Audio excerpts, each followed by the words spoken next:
you see any of these red flags, then maybe it is cause for concern. You may want to have a conversation with your account manager or the agency who is handling your account. Welcome back, everybody, to another episode of the PPC Cave with me, Ryan Fenton, and I'm back. You might all be wondering where I've been because you might see me on the channel from time to time.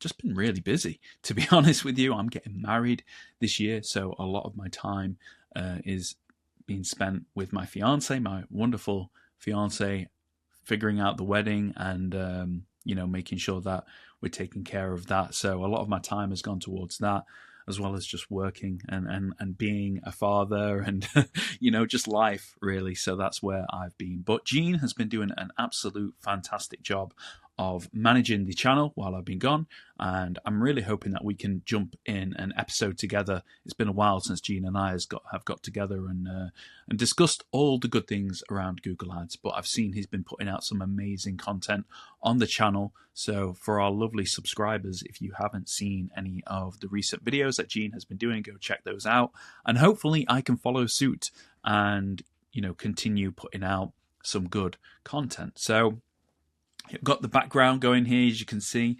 It's a little bit messy behind me, so I thought I'll just use a little bit of a green screen technique and choose one of the automated sort of backgrounds, so covering up the mess.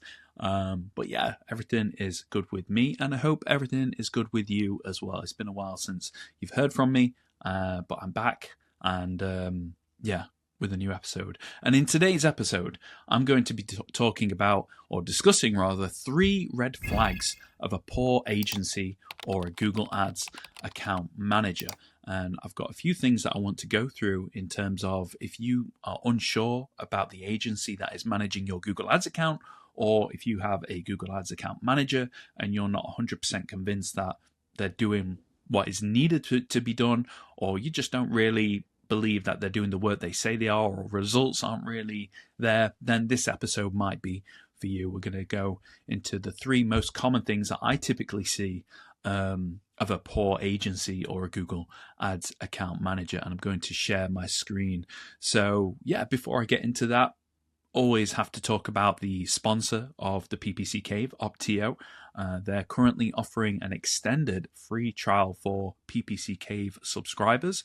So rather than the normal 14-day free trial that is for everybody else, because you are subscribed to the PPC Cave, because you listen to our episodes or watch them on YouTube, you are eligible for an extended 28-day free trial, a whole month of Opteo, which is a great platform for you to manage your Google Ads campaigns all in one place, with real-time suggestions and recommendations from the lovely people and the software and the AI at Opteo. So we can't really recommend the platform enough. Go take a look. All you need to do to get that 28-day free trial is go to www.opteo.com/ThePPCCave. So that's opteo.com/ThePPCCave, and you'll get 28 days on us. So with that out the way, 3 red flags of a poor agency and a Google Ads account manager.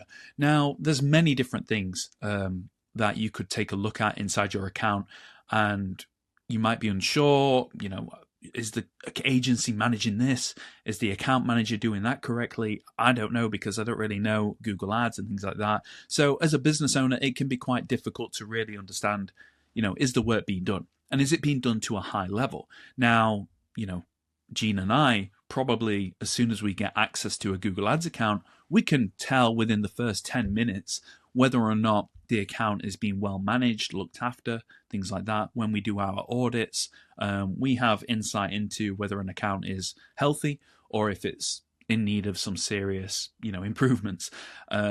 So ideally, what I want to achieve in this episode is, if you're a business owner or whoever you are, and you have access to a Google Ads account, this isn't necessarily for agencies or for Google Ads account managers. I mean, if you are watching, if you are listening, it can help to understand that don't be doing these things, because these are kind of red flags.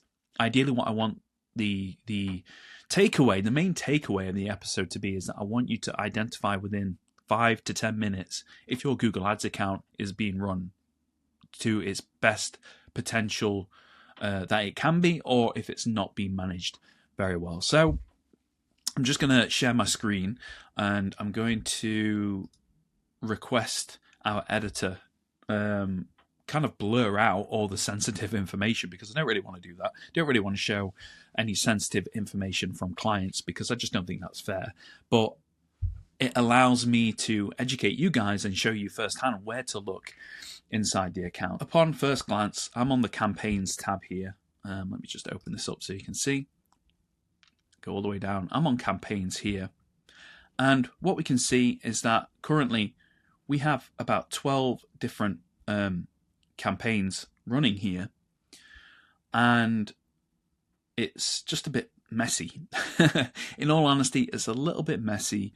And this is really point number one, is that as soon as you log into your Google Ads account, you need to see, is there a clear strategy? Is there clear structure to what my agency, to what my account manager is actually doing here? Can you understand what the strategy is? Can you understand what the structure looks like, what they're trying to achieve?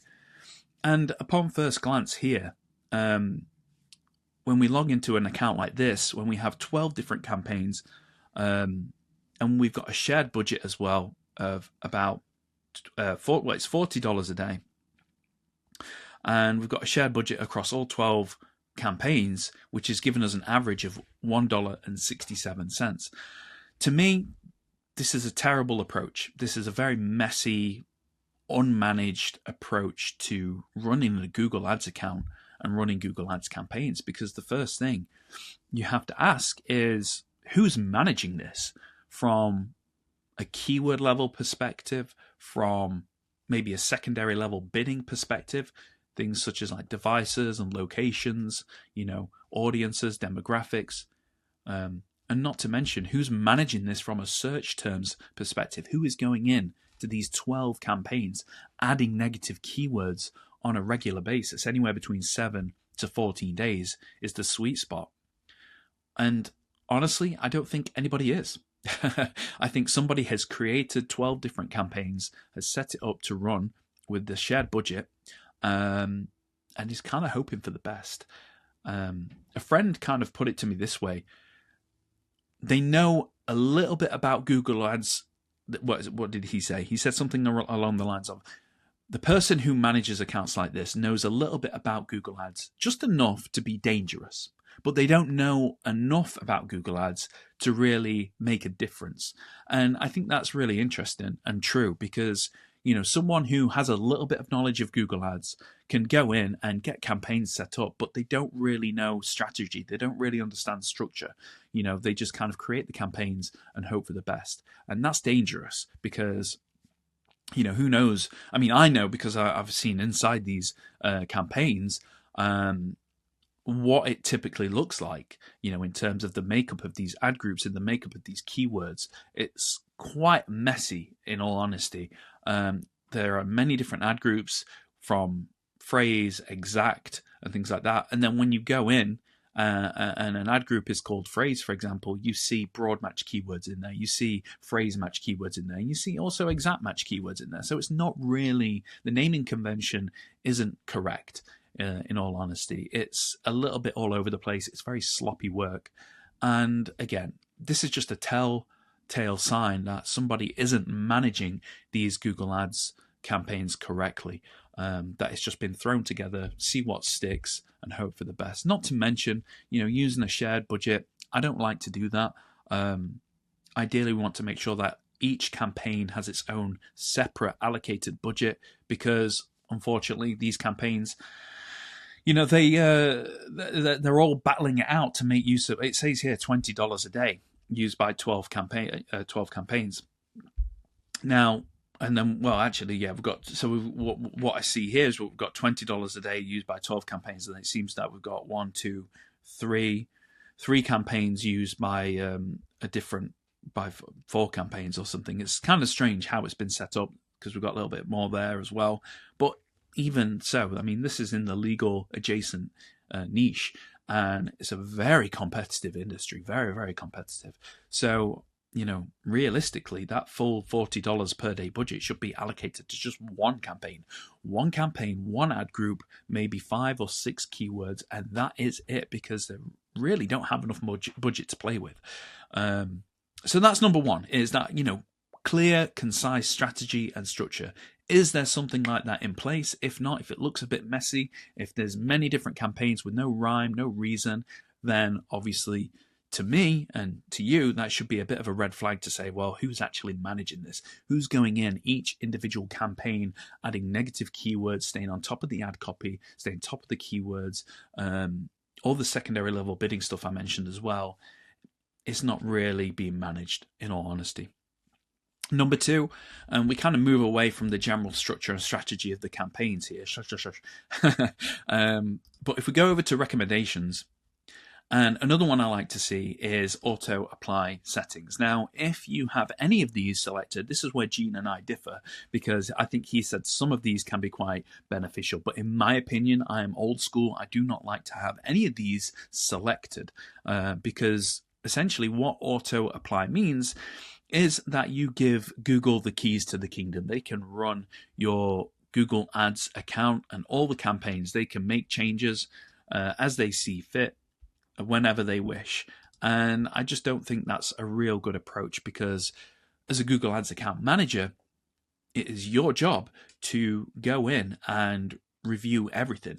Obviously, certain tools I agree with, such as Opteo, which brings forward recommendations for you and says, have you considered this? Have you taken a look at that? You may be spending a lot of money here on this keyword, and maybe this keyword instead could be a little bit better to push and push more budget behind this keyword. So things such as Opteo is a really good way to manage a campaign, an account, because it gives you that real-time feedback. You don't have to apply all the recommendations that Opteo has, and it certainly doesn't do it without you even asking.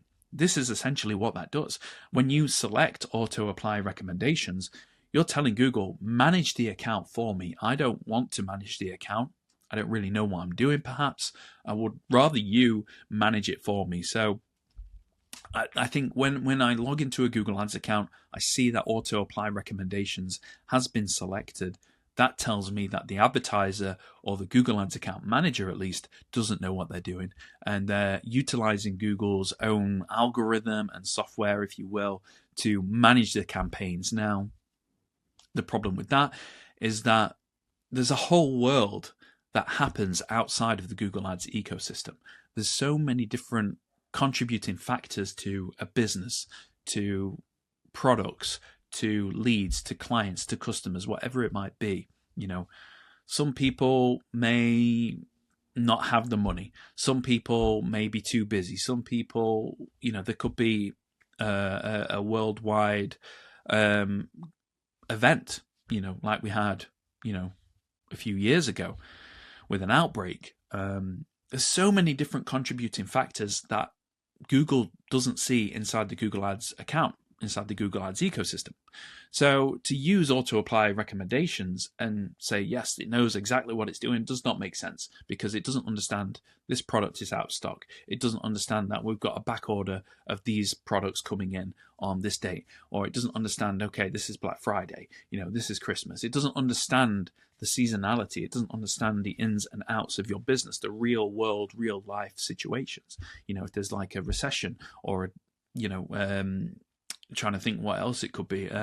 If there's financial uncertainty, whatever it might be in the world, it doesn't understand that inside the Google Ads account. So personally for me, I would always deselect all of those and not run with them, because they're just damaging, if anything, to the account. What I've seen happen are perfectly well optimized, healthy campaigns get ruined and essentially just completely fall off the edge of a cliff because people have selected auto apply recommendations. So don't do that, please, because your campaigns may suffer. I don't want to save it. So yeah, and we're back here. The third thing I was going to mention as well is is conversion tracking set up? Let me just show you here, because typically a lot of the times you may see that I might need to just move the goalposts a little bit. I mean, this might not have been the best one to show you. Let me see, last 30 days or something like that. Okay, this is better. And what we can see here, I mean, you may not be able to see this because it might be blurred, but essentially what we can see here are multiple conversion actions for the same conversion. So rather than just like one phone call action, you know, we see three. We've got the phone call click, we've got the phone call calls from ads, and then we have another one which is like phone call, like schedule a phone call or something. So to me, that sounds like conversion tracking hasn't been set up correctly. Again, that it's quite messy, that it's overlapping one another, and maybe even skewing the conversion data because you're duplicating, you're doubling up essentially on how many conversions you're actually getting. Not to mention, I, in recent times, have chosen not to run or optimize for calls from ads. E-commerce, perhaps, maybe, that makes sense. But in terms of actual, you know, lead generation businesses and things like that, I think calls from ads is a terrible idea. Because if you think about it, people do a Google search, they see your ad, they see the phone number on the ad, and they call straight away without even visiting the website. Now, I think that's terrible because it opens the door to anybody basically calling you up and saying, hey, you know, I've got this problem and, you know, can you come out for free? You know, we're really looking how to solve this out for free. You know, it's a lot of low quality, people that don't have money, and just time wasters and tire kickers, essentially. So people that aren't really in a position to buy. Whereas when they visit the landing page or the website and they call from there, at least they visited the page. They have a little bit more intel and knowledge in terms of, you know, what you actually do, what the offer is, what the service is, and things like that. So they're in a more informed place to make a decision to buy, essentially. So that's all I'll say on calls from ads. But yeah, is conversion tracking all over the place? Does it make sense? Do you see a coherent structure in terms of what conversions are being tracked? Are they being tracked correctly? Do you see that actually? No, we see, you know, phone call clicks, we see phone call, schedule a phone call, we see calls from ads, and there's a lot of overlapping. To understand how to do that, by the way, you just want to go up to segment here inside your Google Ads account, and you can only do this really on laptop, desktop, things like that, conversions, and go to conversion action, and then that should show you what are the conversions we're actively optimizing for and that are being tracked. So yeah, I wanted to show you that one, and I think that's it. I did have another bonus one. I can't remember what that was, in all honesty. But yeah, realistically, if you are seeing those three issues inside a Google Ads account, your account may be suffering and it may not be actually as dialed in as you may think it is. If you see any of those three issues, no clear, concise structure or strategy. What was the second one? No auto apply recommendations being added, and, you know, Google essentially running the account, not the actual agency or the Google Ads account manager. Or what was the other one? I just said it, I can't remember. Conversion tracking. If that's a mess all over the place, again, it may not be running for you. It may be just thrown together and no one is actually managing it or really caring if they haven't brought any of these things up, especially conversion tracking. Usually conversion tracking is the number one. It's the first thing that you really need to get sorted before you do anything else, because you have to understand, if I'm putting budget behind this keyword, I want to see a return. And I want to see where that return is going. Is it going on this keyword? Is it going on that keyword? Is it this ad? Is it that ad? Is it this campaign? Is it that campaign? Whatever it might be. So having that clear understanding is really, really crucial, essentially. Let me stop sharing my screen. And there we go. We're back.